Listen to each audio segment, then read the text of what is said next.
하나님의 말씀은 누가복음 23장 33절에서 43절까지 말씀을 보시겠습니다.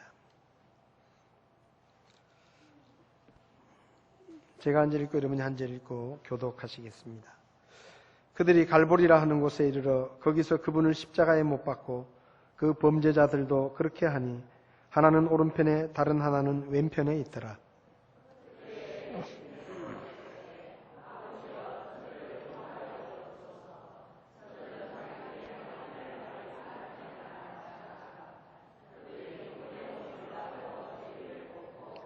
백성은 서서 지켜보는데 치리자들도 그들과 함께 그분을 비웃으며 이르되 그가 남들을 구원하였으니 만일 그가 하나님께서 택하신 자 곧 그리스도이면 자기도 구원할 것이라 하더라.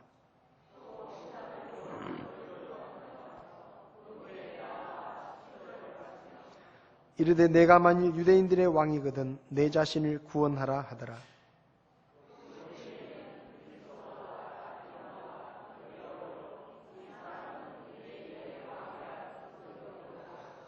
매달린 범죄자 중에 하나는 그분을 욕하여 이르되 내가 만일 그리스도이거든 내 자신과 우리를 구원하라 하되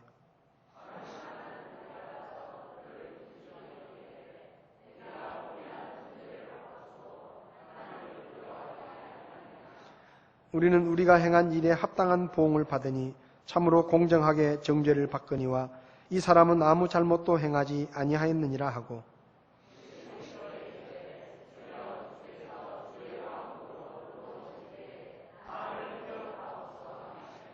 예수님께서 그에게 이르시되 진실로 내가 내게 이르노니 오늘 내가 나와 함께 낙원에 있으리라 하시니라.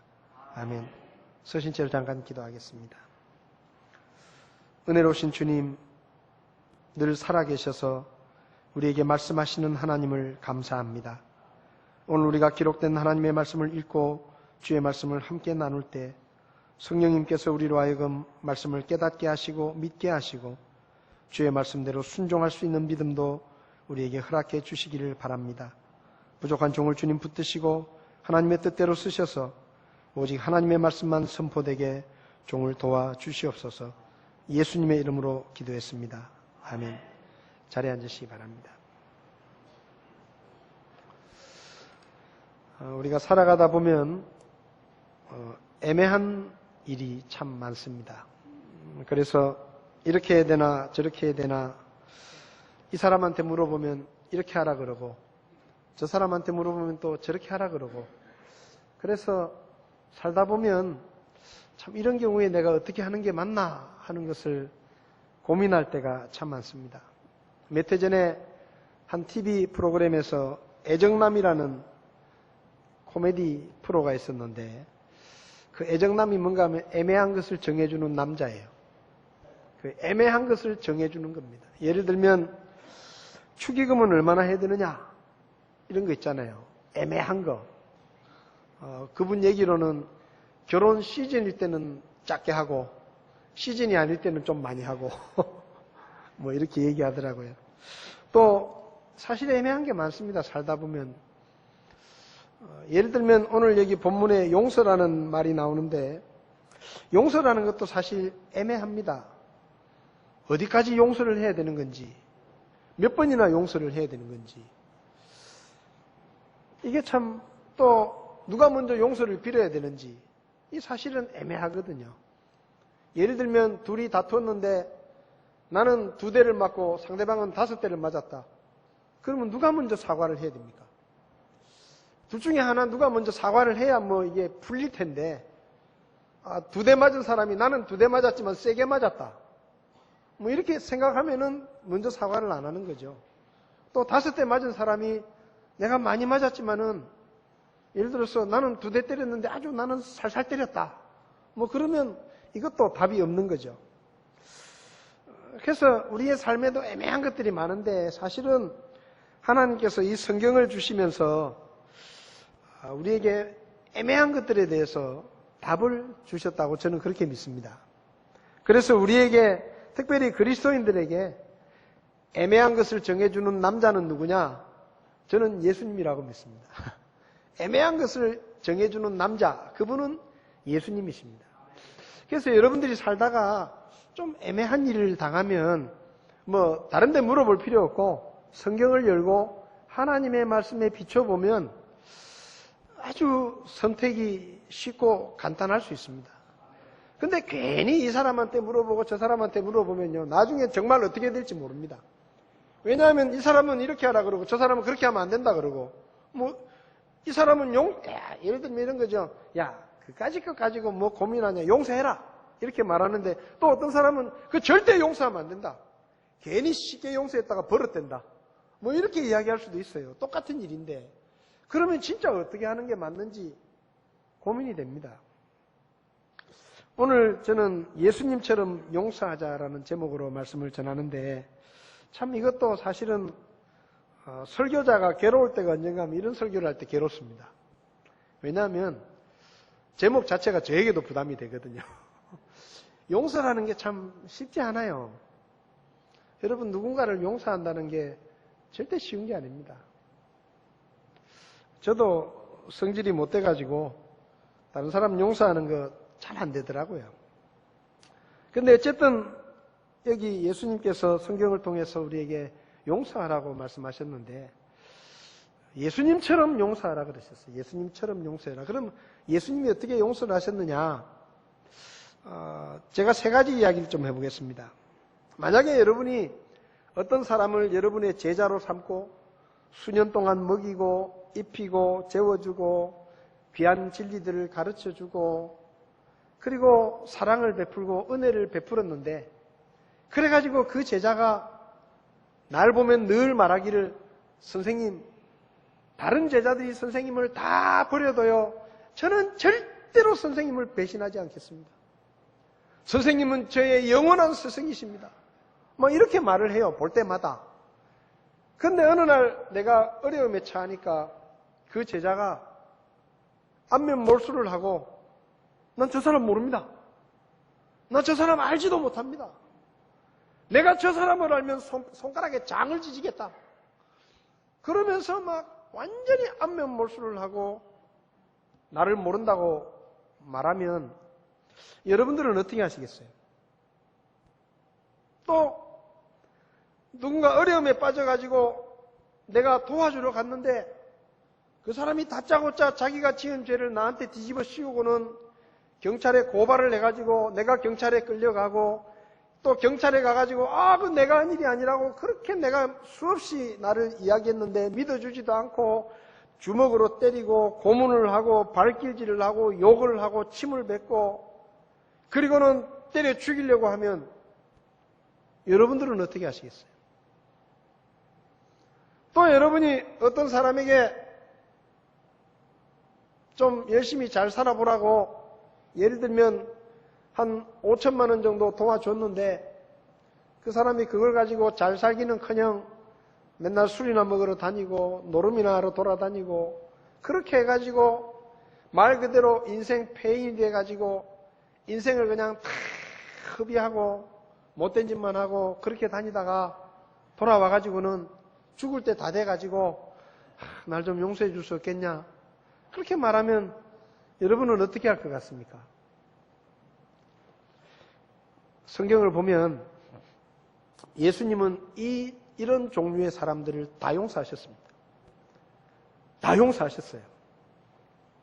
예수님은 자기가 그렇게 사랑했던 제자 베드로가 자기를 모른다고 3번이나 부인하고 배신하고 등을 돌렸을 때 예수님은 그 베드로를 용서해 주셨습니다. 그것도 먼저 찾아가 가지고 용서해 주셨어요. 여기 오늘 본문을 보면 예수님이 십자가에 못 박히시는데 여기 34절을 보면 예수님은 자기를 십자가에 못 박고 있는 사람들, 자기를 비웃고 조롱하면서 욕을 하고 있는 사람들을 용서해 달라고 하나님 앞에 기도를 합니다. 그리고 39절부터 보면 예수님은 하나님이 주신 인생의 삶의 기회를 일생 동안 세상의 쾌락에 빠져서 유흥비를 마련하느라고 강도짓을 하고 도둑질하고 못된 짓을 하고 감옥을 제 집처럼 들락날락거리고 그리고 온 일생을 다 허비하고 마지막에도 못된 짓을 해가지고 사형의 벌을 받고 예수님이 옆에서 십자가에 달려 죽어가면서 정말 뻔뻔스럽게 인생의 마지막 순간에 절 좀 용서해 주실 수 없나요? 하고 말하는 강도의 모습을 보고 예수님께서 그냥 용서해 주셨습니다.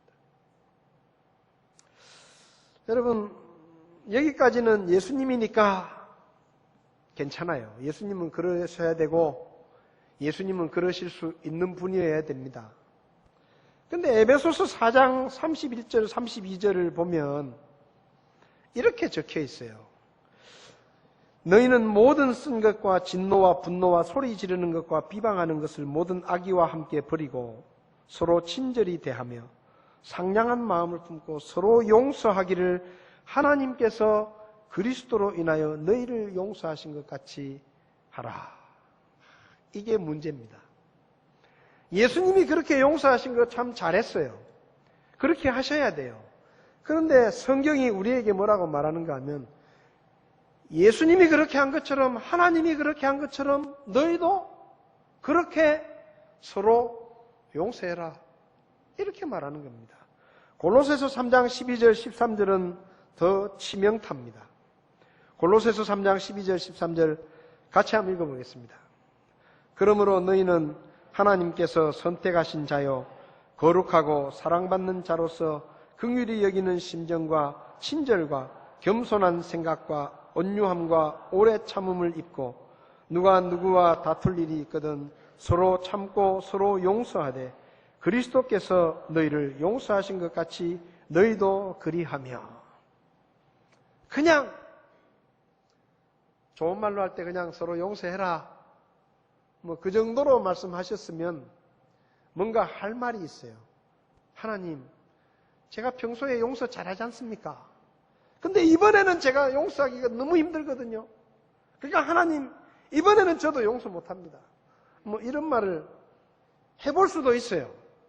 그냥 서로 용서하라 그랬으면.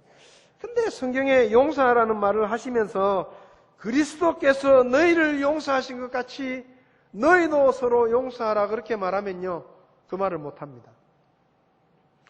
왜냐하면 예수님께서 우리에게 그런 식으로 말씀하신 적이 한 번도 없어요. 예수님께서 내가 이때까지 많이 용서했지 않냐? 근데 이번에는 내가 너를 용서 못하겠다. 미안하다. 이번에는 내가 절대 용서 못할 것 같다. 그렇게 말씀하신 적이 한 번도 없단 말입니다. 그러니까 우리가 할 말이 없는 거예요. 할 말이. 서로 용서하되 그리스도께서 너희를 용서하신 것 같이 해라. 이 말이 우리를 숨막히게 하는 겁니다. 답답하게 만드는 거예요.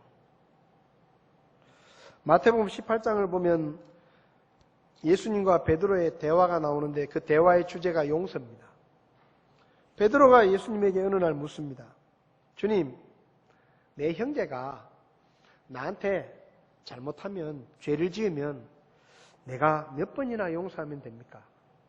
한 7번 정도 용서하면 되겠습니까? 이렇게 묻습니다. 우리나라하고 유대사회하고 비슷한 게 참 많습니다. 당시에 유대사회에서도 어떤 잘못을 하면 3번까지는 참아주고 용서해주는 것이 어떻게 보면 한계였습니다. 우리도 그렇잖아요. 우리도 삼진아웃 3번까지는 봐준다. 근데 3번 넘어가면 4번째부터는 내가 안 봐준다. 그래서 공무원들도요, 삼진아웃이에요. 3번까지는 뭐 이래저래 봐주는데 3번 넘으면 그냥 잘라버리는 거예요. 그래서 보통 사람들은 3번 정도 참아주면 많이 참았다 내가 이렇게 생각합니다. 유대사회도 대충 그랬어요. 근데 베드로가 예수님 앞에서 다른 제자들과 함께 있을 때에 큰맘 먹고 예수님, 보통 사람들은 3번 정도 용서하는데 그래도 제가 예수님 제자니까 저는 한 7번 정도 용서할 마음도 있습니다. 저 잘하죠? 이렇게 말을 하는 겁니다. 이를테면. 그래서 베드로는 속으로 생각하기는 내가 7번 정도 용서한다고 하면 예수님께서 야, 베드로야, 너 참 훌륭하다. 보통 사람 3번 정도면 용서, 3번 정도는 용서하는데 너는 7번이나 용서한다고 하니까 역시 너는 내 제자다. 너는 참 훌륭하다. 이렇게 대답하실 거라고 생각했을지 모릅니다. 그런데 예수님께서 베드로에게 칭찬하지는 않으시고 베드로가 전혀 생각지 못한 대답을 하셨는데 18장 22절에 보면 예수님께서 그에게 이르시되 내가 내게 이르노니 7번까지가 아니라 70번씩 7번이라도 하라. 이렇게 말합니다. 70번씩 7번까지 하라. 이걸 두고 혹 때려다가 혹 붙였다라고 하는 겁니다. 7번 정도 용서해주면 훌륭한 사람이라 그럴 줄 알았는데 이건 괜히 말 꺼냈다가 490번이나 용서를 하라고 들은 겁니다. 어떤 사람들은 이 말씀을 수학적으로 계산을 해가지고 예수님이 우리에게 어떤 사람이 잘못하면 490번 용서하라고 말씀하셨다. 그래서 이건 무한정으로 용서하라는 이야기다. 그렇게 생각하면서요. 예수님이 가르치신 용서는 너무 힘들다. 너무 어렵다. 그렇게 생각합니다. 사실 그래요. 그런데 이 말씀을 자세히 들여다보면 이 말씀의 뜻은 그런 뜻이 아닙니다. 네 형제가 무언가 잘못하면 7번이 아니라 490번까지 용서하고 무한정으로 용서해 주라 이렇게 들리지만 사실 이 말씀은 전혀 그런 뜻이 아닙니다. 왜냐하면 그분이 그 다음에 하신 이야기 때문에 그래요. 그 다음에 하신 이야기가 뭔가 하면 1만 달란트를 탕감받은 사람의 이야기입니다. 이 이야기 다음에 예수님이 이런 얘기를 하십니다. 베드로야, 어떤 사람이 1만 달란트를 빚지고 있었다. 그런데 그 주인이, 채권자가 이 1만 달란트 빚진 사람을 불러가지고 빚을 갚으라고 이야기했는데 이 사람이 나는 지금 빚을 갚을 수가 없다. 그렇게 말하니까 그렇다면 내가 네 아내와 네 자식들 데려다가 내가 노예로 쓰겠다. 그렇게 얘기를 했다. 근데 이 사람이 바지가랭이를 붙들고 아이고 제발 한 번만 봐달라고. 내가 무슨 수를 써서라도 어떻게 빚을 갚으려고 해볼 테니까 제발 좀 이번에는 용서해달라고 그렇게 애걸복걸을 했는데 그 주인이 그 사람을 불쌍히 여겨가지고 그 빚을 전부 탕감해줬다. 안 갚아도 되도록 전부 다 용서해줬다. 근데 그 사람이 그 빚을 탕감받고 그 길을 나서면서 친구를 하나 만났는데 그 친구가 누군가 하면 이 사람에게 100데나리온 빚진 사람이었다. 근데 이 1만 달란트 탕감받은 사람이 그 100데나리온 빚진 사람의 멱살을 잡고 윽박지르면서 왜 너는 빚을 안 갚냐 이놈아. 빨리 빚 갚아라. 그렇게 말을 하니까 역시 그 사람도 아이고 친구야 내가 잘못했다. 지금 돈이 없으니 내가 어떻게든 빚을 안 갚겠다는 얘기도 아니고 어떻게든 내가 갚을 테니까 조금만 더 시간을 주고 용서해달라고 그렇게 애걸복걸을 했는데 그 사람은 그 100데나리온 빚진 사람의 멱살을 끌고 경찰에 데리고 가서 고소를 했고 결국은 유치장에 가둬버렸다. 근데 나중에 그 이야기를 이 1만 달란트를 탕감해준 주인이 전해 듣고 그 사람을 불러가지고 호통을 치면서 나는 너에게 큰 은혜를 베풀어 주었는데 너는 어떻게 그렇게 작은 빚도 탕감 안 해주고 용서 안 해주고 그렇게 못된 짓을 할 수가 있느냐? 내가 너 용서해 준 거 다 취소다. 너도 빚 다 갚아라. 너도 빚 갚을 때까지 감옥에 들어가 있어라. 그리고는 감옥에 집어넣었다. 그게 이야기입니다. 여러분 1만 달란트가 지금 우리 돈으로 얼마나 되는지 아세요? 계산을 해보면요. 한 달란트가 6,000데나리온인데 당시에 한 데나리온은 노동자 하루 일당이었습니다. 그렇게 따지면 하루 일당을 우리 돈으로 지금식으로 말하면 5만 원 정도라고 치면 이 한 달란트라는 이 돈은 20년 동안 1년에 300일을 일한다고 치면 20년 동안 일을 해서 한 푼도 쓰지 않아야 만들 수 있는 돈입니다. 하루 일당을 5만 원이라고 하면 한 3억 정도 됩니다. 한 달란트가. 근데 1만 달란트. 1만 달란트는 한 사람이 20만 년 동안 일을 해가지고 한 푼도 쓰지 않아야 만들 수 있는 돈입니다. 3조 정도 되는 돈입니다. 적게 잡아가지고 3조 정도 되는 돈이에요. 근데 주인이 3조 정도 되는 빚을 탕감해 준 거예요. 근데 이 사람이 그 엄청난 어마어마한 빚을 용서받고 나가다가 100데나리온 빚진 사람을 만났는데 그 100데나리온은 500만 원 정도 됩니다. 그 500만 원 정도 빚진 사람의 멱살을 잡고 소리를 지르고 경찰에 고소를 해가지고 가둬버린 거예요. 조금 더 액수를 낮춰서 보면 3천만 원 정도 탕감받은 사람이 5천 원 빚진 사람 멱살 잡고 있는 겁니다. 5천 원 빚진 사람 멱살 잡고 있는 거예요. 빚 안 갚는다고. 근데 주인이 이 사람을 불러가지고 야단을 칩니다. 책망을 하죠. 근데 여러분, 주인이 왜 이 사람을 책망했는지 우리가 성경을 보면 잘 알 수 있습니다. 여러분, 이 주인은 이 사람이 100데나리온 빚진 자에게 빚을 갚으라고 요구하면서 멱살을 잡고 그를 고발해서 감옥에 가둔 것 때문에 이 사람을 책망한 게 아닙니다. 이 사람이 빚진 사람에게 빚 갚으라고 멱살을 잡고 돈 갚으라고 얘기를 하고 돈이 없다 그러니까 경찰서에 고소를 해가지고 그 사람을 경찰에 가두었기 때문에 이 사람을 책망한 게 아니에요. 왜냐하면 그런 일들은 채권자와 채무자 사이에 있을 수 있는 일이에요. 그렇지 않습니까? 우리가 사는 사회에서도 그렇게 하잖아요. 법적으로. 돈 빌려간 사람이 빚을 안 갚으면 빚 갚아라고 몇 번 이야기하다가 말을 안 듣고 돈이 있는데도 안 갚거나 아니면 아예 그 빚을 그냥 무시하고 이러면 경찰에 고발하잖아요. 그래서 경찰서 끌려가잖아요. 그건 채권자와 채무자 사이에 얼마든지 일어날 수 있는 일이에요.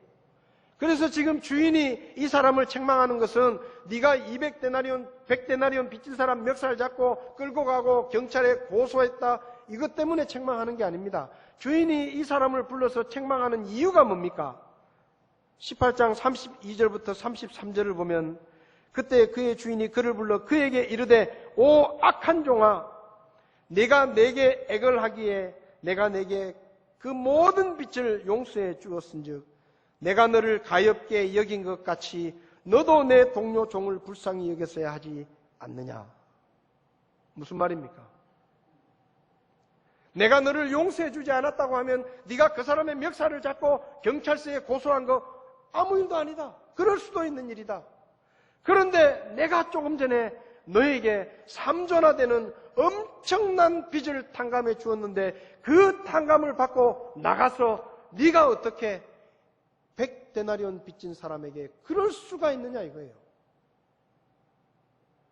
너는 엄청난 탕감을 받았는데 왜 너는 별것도 아닌 그것을 용서해 주지 못하느냐. 이게 주인의 책망입니다.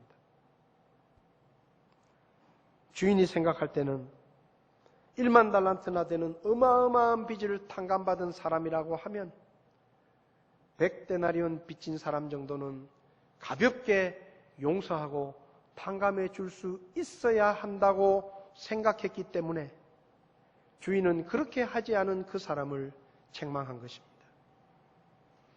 여러분, 이것은 어쩌면 우리들의 이야기일 수도 있습니다.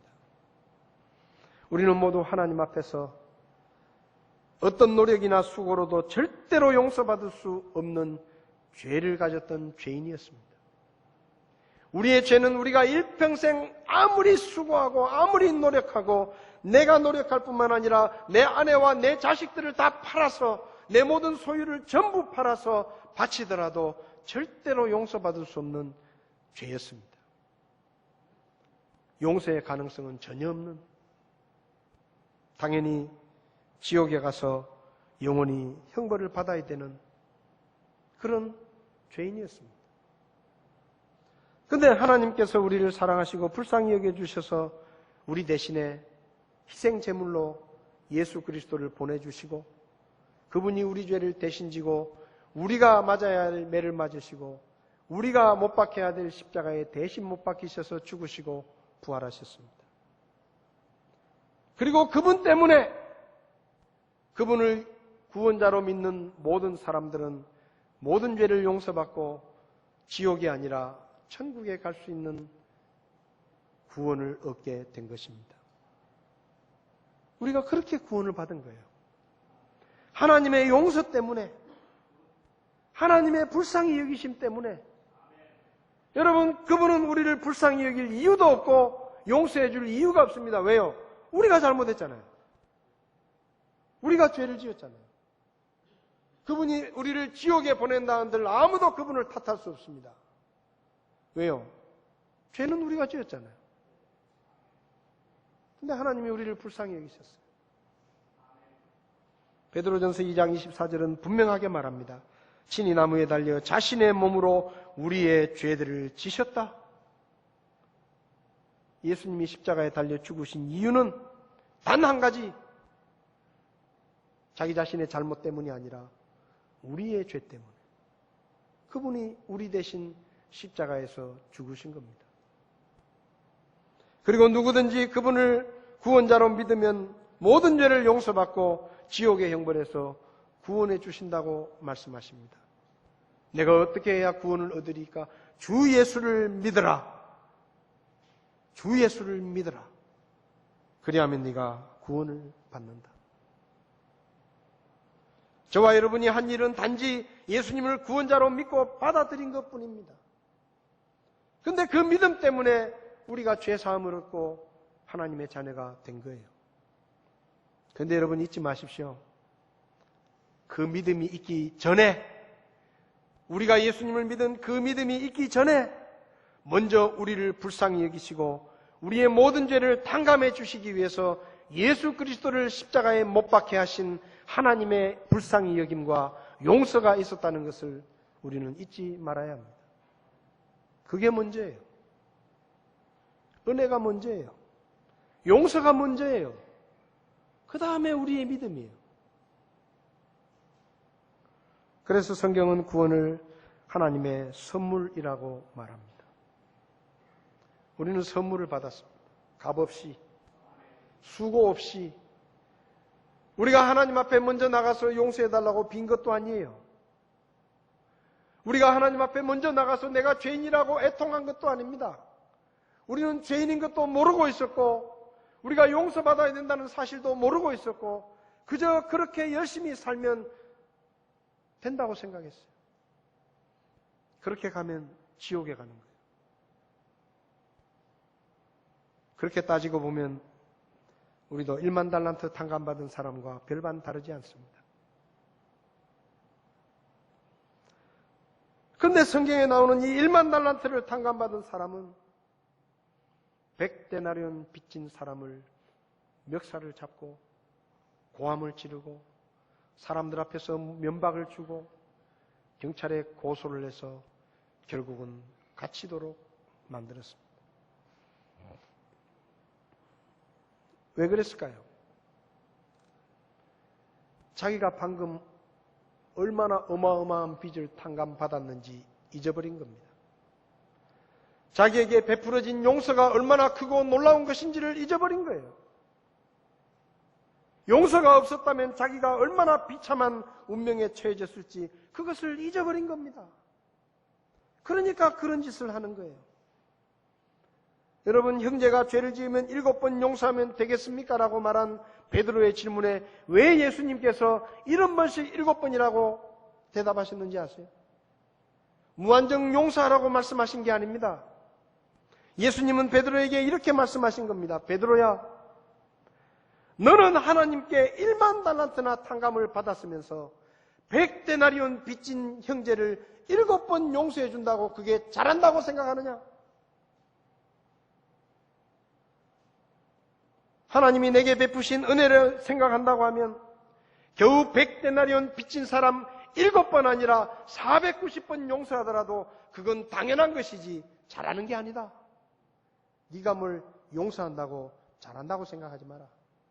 너는 마땅히 용서해야 될 사람이다. 예수님은 그렇게 지금 말씀하시는 겁니다.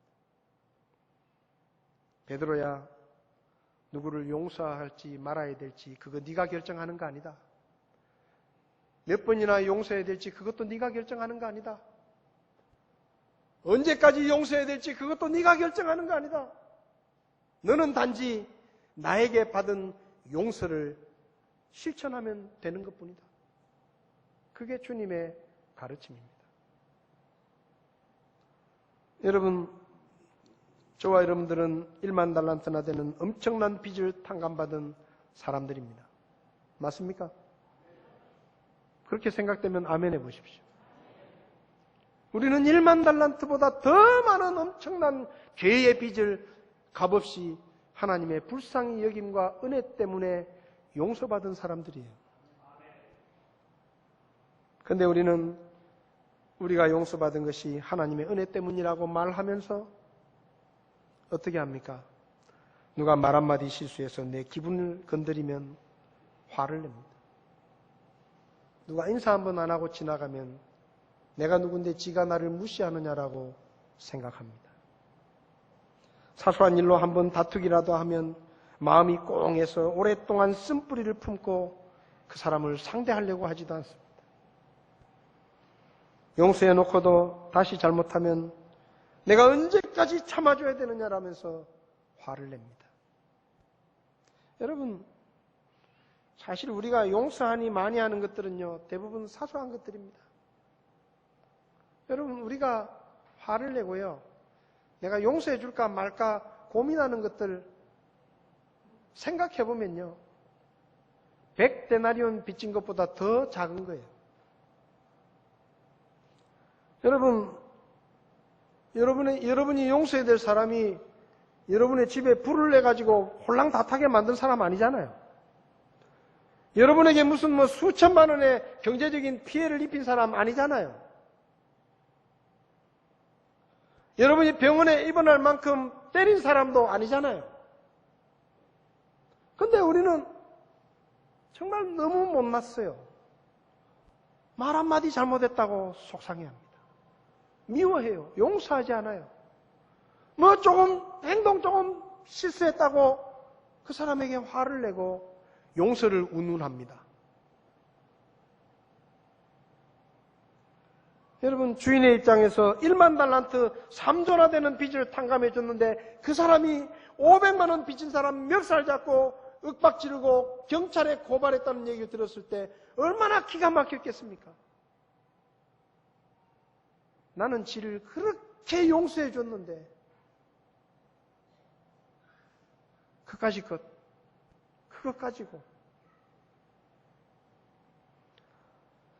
여러분, 예수님은 베드로에게 그렇게 말씀하신 겁니다. 베드로야, 형제가 잘못한 거 몇 번 용서하냐 그거 하나도 중요한 거 아니다. 그건 네가 결정하는 거 아니다. 내가 너를 용서했으니까, 내가 너의 엄청난 죄악을 용서했으니까 별것도 아닌 그런 잘못을 용서하는 것은 당연한 거다. 그거 7번 용서했다고 폼 잡지 마라. 그거 490번 용서했다고 잘한 거 아니다. 그건 당연히 마땅히 나에게 용서를 받았다고 하면 마땅히 해야 되는 일이지 그건 잘하는 거 아니다. 여러분, 우린 용서 잘 못해요. 저도 마찬가지입니다. 잘 안 돼요. 저도 속이 좁아가지고 말 한마디 저한테 잘못하면 화나고 용서가 안 될 때도 있습니다. 제가 농담처럼 나한테 잘못 걸리면 3년 간다. 나한테 잘못 걸리면 3년 간다. 제가 농담처럼 그렇게 말하는데 그래요. 잘 안 돼요. 근데 예수님처럼 용서하라는 거예요. 그러니까 제가 숨이 안 막히겠어요. 여러분, 누군가 여러분에게 잘못을 해서 용서할 일이 생기면 용서해야 되나 말아야 되나 고민하지 마십시오. 고민하지 마세요. 그거 괜히 골치 아픈 거예요. 용서하려고 노력도 하지 마십시오. 안 돼요. 노력해도 안 돼요, 우리는. 우리는 절대로 진정으로 용서할 수 없어요. 하나님은 우리 죄를 등 뒤로 던지시고 완전히 잊어버렸다라고 말하는데 우리가 기껏 할 수 있는 용서는 이런 겁니다. 용서는 하지만 잊지는 않겠다. 그게 우리의 한계예요. 그 이상 안 돼요, 우리는. 그러니까 뭐 용서하겠다느니 용서할지 말지 뭐 몇 번까지 용서할지 아예 그런 생각은 하지도 마세요. 안 되잖아요. 여러분 진짜로 지금까지 살면서 정말로 용서해 보신 적 있습니까? 누군가 여러분에게 똑같은 잘못을 했을 때 처음 잘못했네. 그렇게 여러분 해보신 적 있으세요? 지난번에도 그래 놓고 그렇게 하잖아요. 우리는 용서한 게 아니에요. 덮어놓은 거지. 하나님의 용서는 등 뒤로 던졌다 그랬잖아요. 우리는 애당초 용서할 수 없는 인간들이에요. 우리는 용서를 받을 줄은 알지만 용서할 줄은 모르는 인간들입니다. 우리는. 그래서 용서하려고 노력하지 마세요. 그리고 용서는 하고 싶은데 잘 안 된다면서 괴로워하지도 마십시오. 그 괴로워해봤자 나만 손해예요. 그러면 누군가 나에게 잘못했을 때 어떻게 하면 되느냐? 간단합니다. 아무 소리 하지 말고 십자가 앞에 딱 서십시오. 십자가 앞에 딱 서십시오. 그리고 하나님이 나를 어떻게 용서하셨는지를 묵상하십시오. 그러면 이런 목소리가 들릴 겁니다. 얘야, 나는 아들까지 십자가에 죽여가면서까지 너의 모든 죄를 용서하고 너를 멸망과 지옥에서 건져주었는데 너는 참 별것도 아닌 거 가지고 지금 고민하고 있구나. 네가 지금 화내고 있는 내 형제의 사소한 잘못 정도는 나를 봐서라도 용서해 줄 수 있는 거 아니냐? 그거 용서하기가 그렇게 힘드냐? 그런 하나님의 음성이 들려올 거예요. 그러면 그 음성을 듣는 순간 우리 마음속에 무슨 생각이 드는지 아세요? 그 사람을 용서해야 될까 말까는 사라져버리는 겁니다. 무슨 생각이 드느냐? 맞다. 100데나리온 빚진 사람 내가 용서해줘야 되나 말아야 되나라고 고민했던 것조차도 부끄러운 것. 하나님 앞에서 그것조차도 창피한 거예요. 말 한마디 잘못한 형제를 내가 용서할까 말까 고민하는 거요. 그거 하나님 앞에서 창피한 겁니다. 왜요? 그분은 사형받을 죄인을 용서해 주셨잖아요. 근데 말 한마디 잘못됐다고 용서할까 말까? 그거요. 정말 하나님 앞에 창피한 거예요. 어떤 목사님이 마태복음 18장 설교를 하면서 주보에 이렇게 설교 제목을 냈습니다. 예수가 막걸리보다 못하냐? 예수가 막걸리보다 못하냐? 설교 제목이 그랬어요. 그래서 설교하러 올라가서 이렇게 설교합니다. 안 믿는 사람들은 주먹질하면서 싸워도 포장마차 가가지고 막걸리 한잔하고 술 한잔하면 언제 화해했는지도 모르게 손잡고 어깨동무하고 홍도야 울지 마라 노래 부르면서 나오면서 화해하는데 예수 믿는 우리는 뭐 조그만한 일 가지고 싸워도 한 달이 가고 두 달이 가고 1년이 가고 도대체 이래가지고 이게 뭐냐 말이지. 예수가 막걸리보다 못하단 말이야. 그렇게 설교를 했대요. 우리가 형제 자매의 사소한 잘못들을 용서하지 못하는 것은요, 바로 그거예요. 예수님을 막걸리보다 못하게 만드는 일이에요. 여러분, 예수님이 막걸리보다 못합니까? 어떤 분이 그러더라고요. 예수 믿는 사람들이 왜 화해를 잘 못하는지 아냐? 술을 마시지 않아서 그렇다. 술 한잔 해야 제정신이 아니고 제정신이 아니 돼야 미안하다는 말도 쉽게 나오는데 예수 믿는 사람들은 맨날 제정신으로 사니까 자존심이 있어가지고 미안하다는 말을 못해가지고 화해가 안 되는 거라고. 예수 믿는 사람들 싸우면 끝까지 간다는 거예요. 둘 중에 하나 교회를 떠나야 끝난다는 거예요. 왜 그렇습니까? 예수님이 막걸리보다 못하니까 그런 거예요. 여러분, 우리가 뭘 용서하고 말고 할 게 있습니까? 그렇잖아요. 아니, 교회 안에 어떤 형제가 나한테 죽을 죄를 지은 사람이 있습니까? 그렇잖아요. 내 아내가 잘못했으면 얼마나 잘못했어요. 남편이 잘못했으면 얼마나 잘못하겠으며 자식들이 잘못하면 얼마나 잘못하겠습니까? 나를 죽이겠다고 달라드는 거 아니잖아요.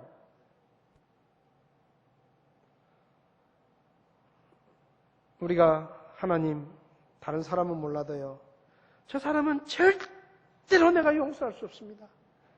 그렇게 말하면 하나님이 뭐라고 말씀하시는지 아세요? 내가 너를 용서할 때 너는 최악이었다, 최악. 내가 너를 용서할 때 너는 최악이었다, 최악. 그래도 난 널 용서했다. 그렇게 말씀하십니다. 하나님, 저 사람은 자기가 잘못한 것도 모르고요, 먼저 사과도 안 하는데 왜 내가 먼저 저 사람을 용서해야 됩니까? 그렇게 우리가 하나님 앞에 물으면요, 하나님이 뭐라고 말씀하신지 아세요? 너는 나한테 용서해달라 했냐? 너는 나한테 먼저 용서해달라 그런 적이 있냐? 그렇게 말씀하십니다. 우리가 하나님, 제가 용서는 하지만 잊지는 못합니다. 그렇게 말하면 하나님이 뭐라고 말씀하시는지 아세요? 나는 네 죄를 다 잊었는데, 그렇게 말씀하십니다. 성경이 뭐라고 가르칩니까? 서로 용서하되 하나님이 그리스도로 인하여 너희를 용서하신 것처럼 해라.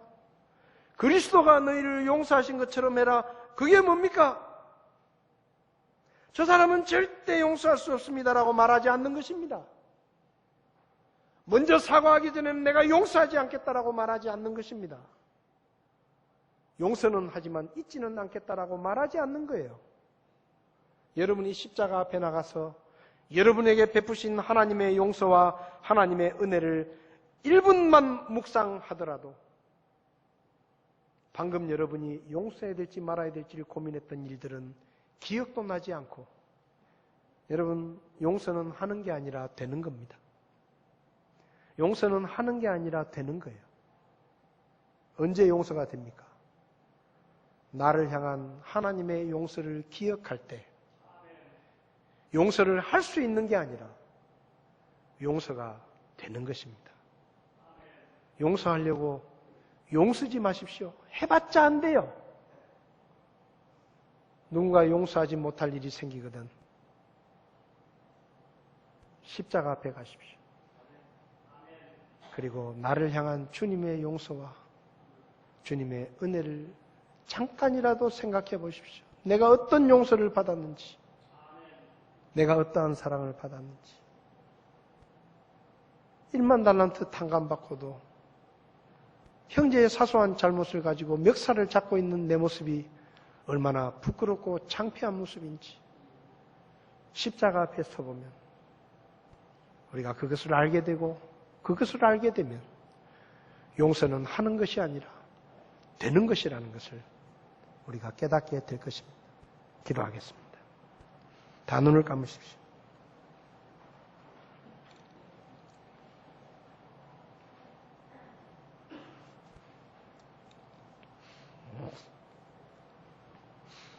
다 눈을 감으십시오.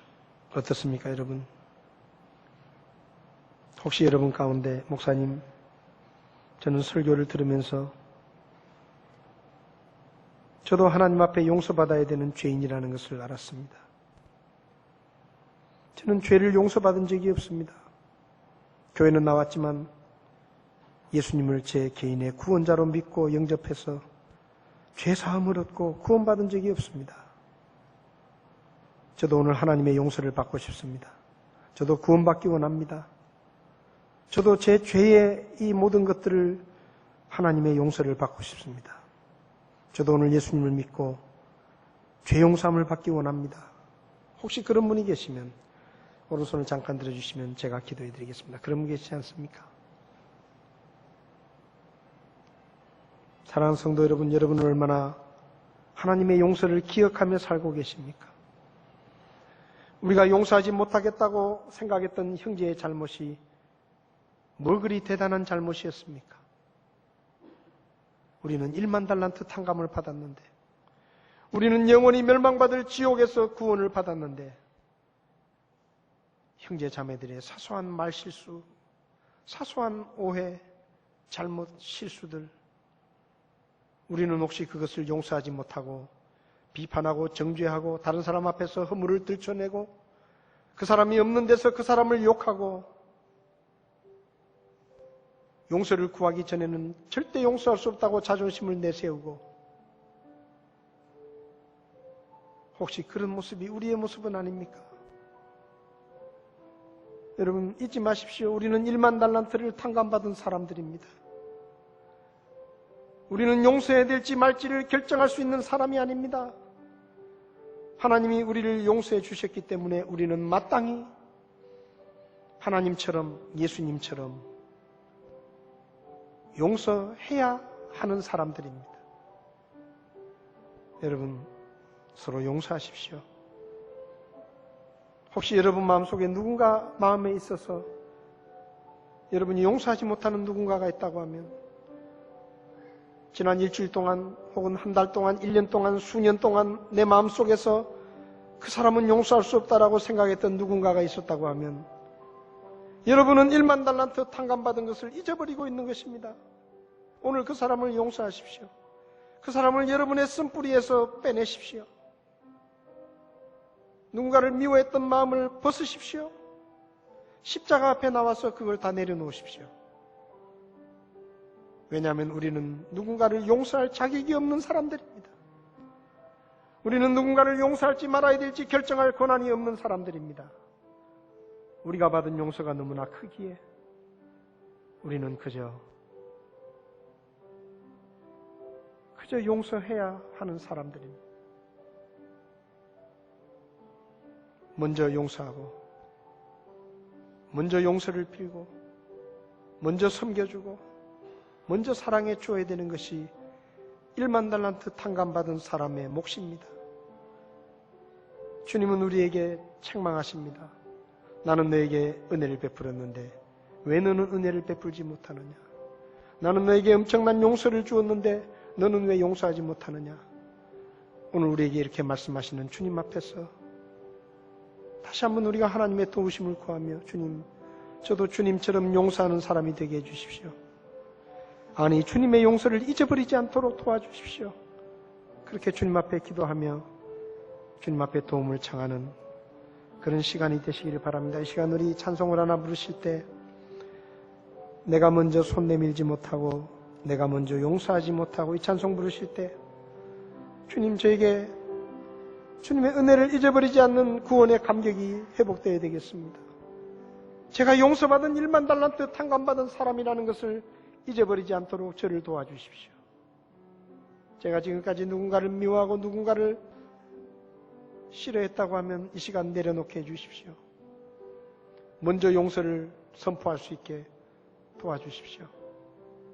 그런 마음으로 우리 이 찬송을 부르며 주님 앞에 기도하며 나가겠습니다.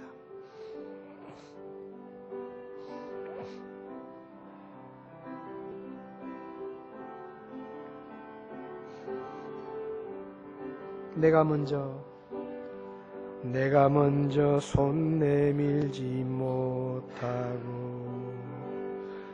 내가 먼저 용서하지 못하고 내가 먼저 웃음 주지 못하고 이렇게 머뭇거리고 있네. 그가 먼저 손 내밀길 원했고 그가 먼저 용서하길 원했고 그가 먼저 웃음 주길 원했네. 나는 어찌된 사람인가. 오 간교한 나의 입술이여, 옹졸한 나의 마음이여, 왜 나의 입을 사랑을 말하면서 왜 나의 입을 말하면서 왜 내가 먼저 져줄 수 없는가. 왜 내가 먼저 손해볼 수 없는가. 오늘 나는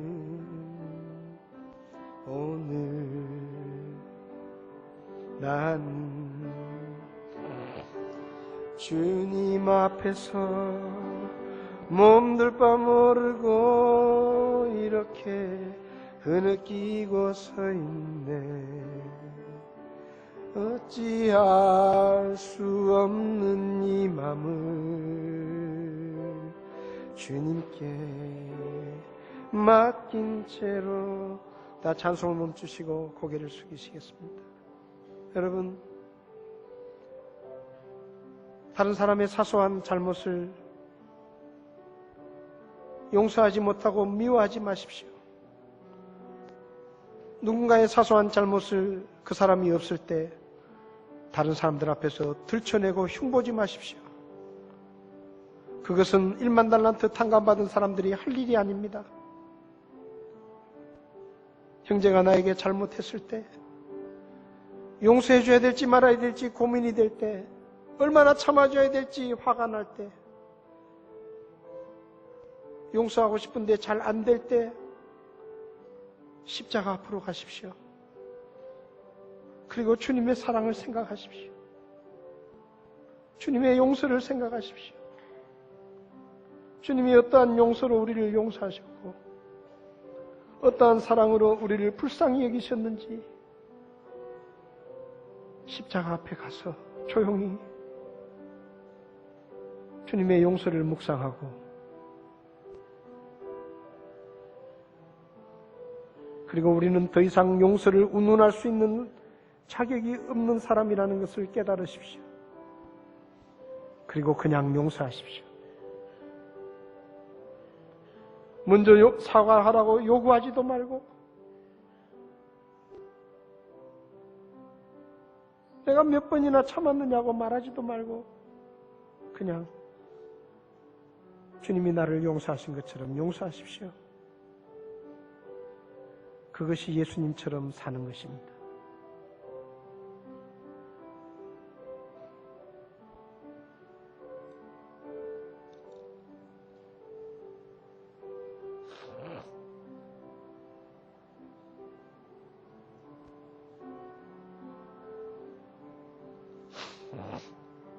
은혜로우신 주님, 하나님은 우리의 그 더럽고 추하고 무서운 죄를 아들까지 죽여가시면서 용서해 주셨는데, 참 우리는 너무 못나서 말 한마디 때문에 상처를 받고, 형제자매의 사소한 실수 때문에 화를 내고,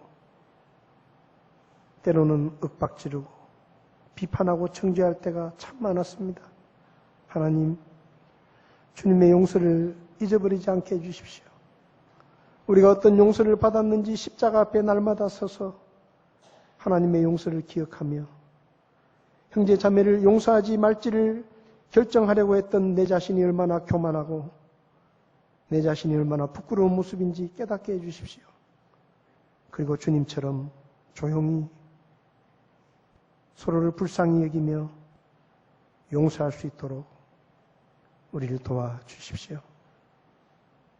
예수님의 이름으로 기도했습니다.